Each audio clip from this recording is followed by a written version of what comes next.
نن فهمیدین کورس کې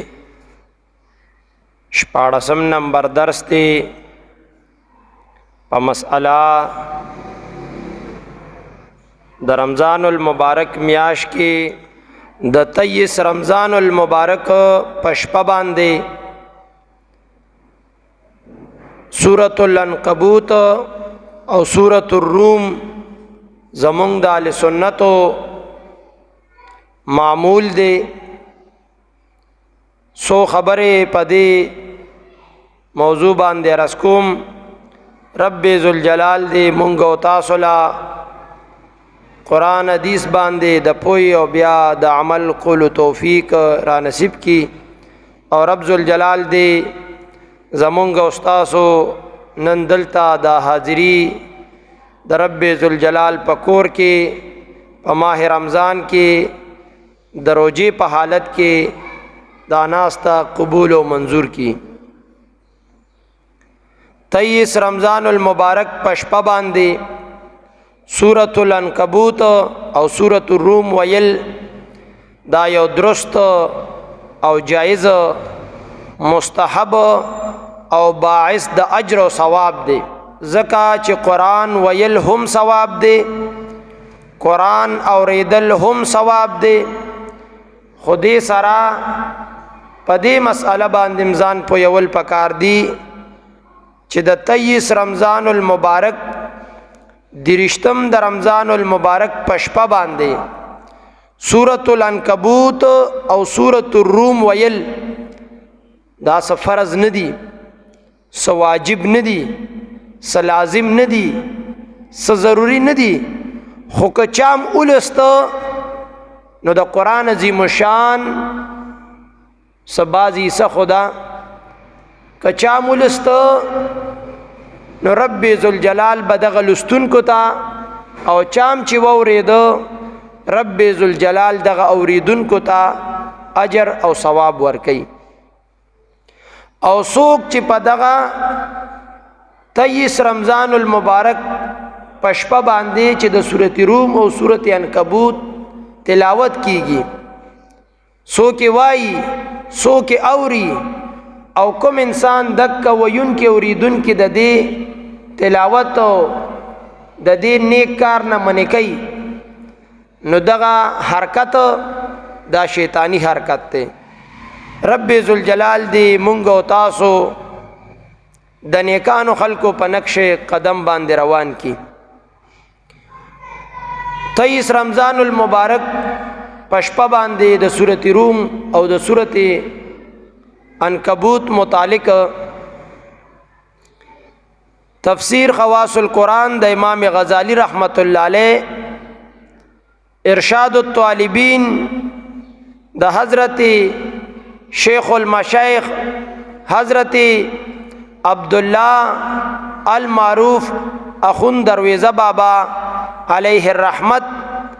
کتاب ارشاد الطالبین صفحہ نمبر 223 باندے او دغرنگا دریم نمبر حوالہ انیس الواعظین صفحہ نمبر 20 فارسی زبان کی دے دریوانو کتابونو کی دی رسول اللہ صلی اللہ علیہ وسلم گفت. رسول اللہ مبارک فرمائی من قرأ سورۃ العنکبوت و سورۃ الروم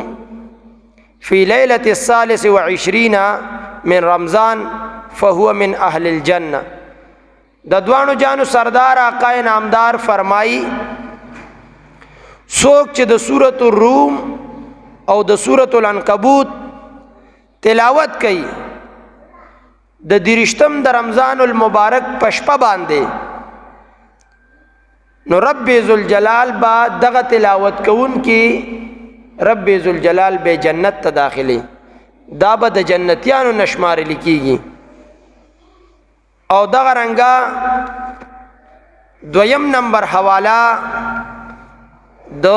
سورۃ عنکبوت متعلق تفسیر ابی سعود جلد نمبر 5 او صفحہ نمبر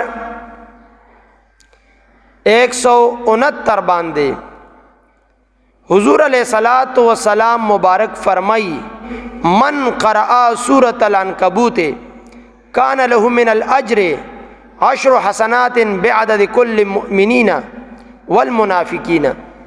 د دوانو جانو سردار آقا نامدار محمد عربی صلی اللہ علیہ وسلم فرمائی کوم انسان چې د سورۃ العنکبوت تلاوت کئی رب ذوالجلال به دغه انسان ته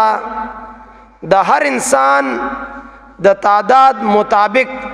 د ته رب ذوالجلال لس نیکي ورکي. دومره اجر او ثواب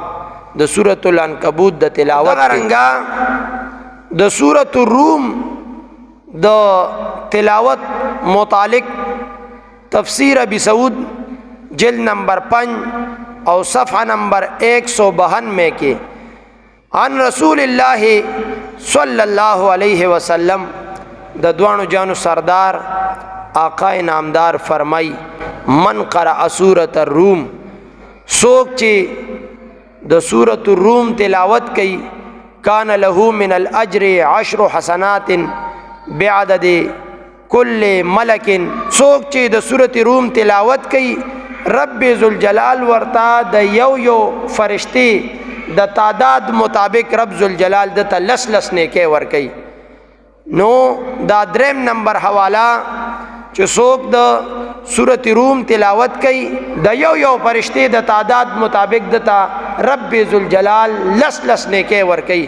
نو چې څومره تعداد او شمار کې فرشتي وي رب ذوالجلال به د یو فرشتے د تعداد مطابق دلا لس نیکي ورکي. نو هغه خلق چې هغه ته د دومره اجر او ثواب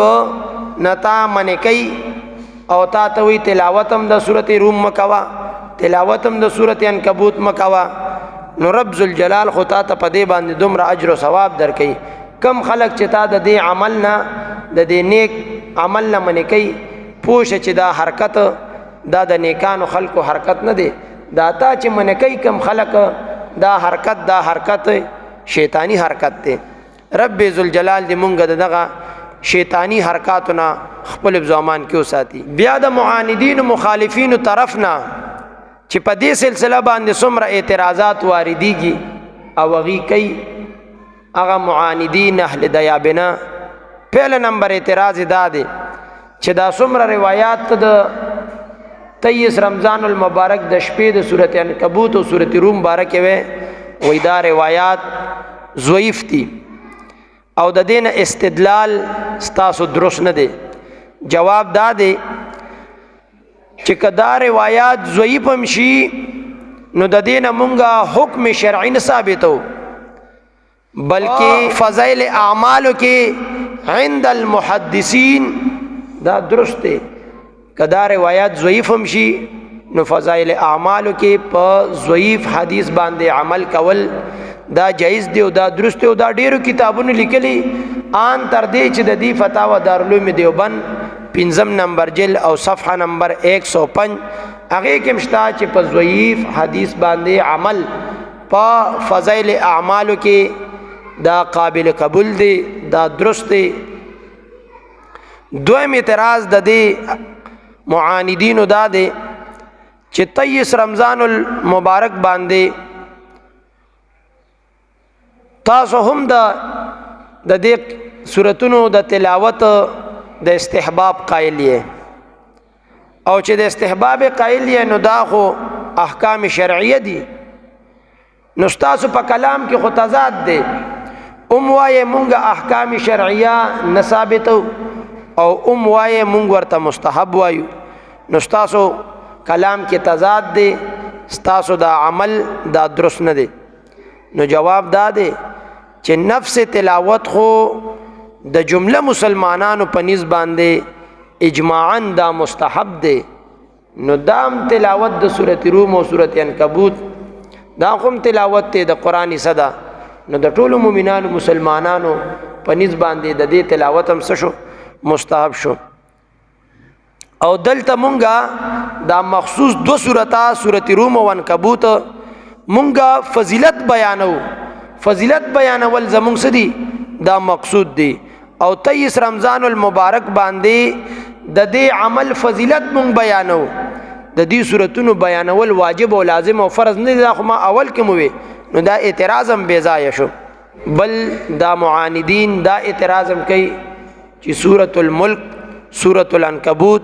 سورۃ الروم ویل د ویون کې باره کې فضیلت راغله، اوریدون کې باره کې خو فضیلت نه راغله. او تاسو خو امام مسجد سورۃ روم یا سورۃ ملک یا سورۃ العنکبوت، او تاسو خو امام مسجد سورۃ الملک یا سورۃ الروم سورۃ العنکبوت تلاوت هغه کې یو تاسو خو اوره او فضیلت چې څومره راغله نو دا د ویون کې باره کې فضیلت راغله، نو تاسو خو ویون کې نه، تاسو خو اوریدون کې. نو جواب دا دی بهتره دادا، افضل دادا، مناسب دادا چې ټول مومنان مسلمانان د قرآن عظیم الشان تلاوت کوي. خو لیکن کچرته امام مسجد یا یو قاری یا یو کس د قرآن عظیم الشان تلاوت کوي او نور مومنان مسلمانان د قرآن عظیم الشان تلاوت اوري، نو چې څنګه ویون کې ته اجر او ثواب ملاويږي، د غرنګ اوریدون کې د تم رب ذوالجلال اجر او ثواب ورکي. ځکه د امام احمد ابن حنبل رحمت الله علیه په حواله سره د دې چې کوم مشهور کتاب دی فضائل اعمال،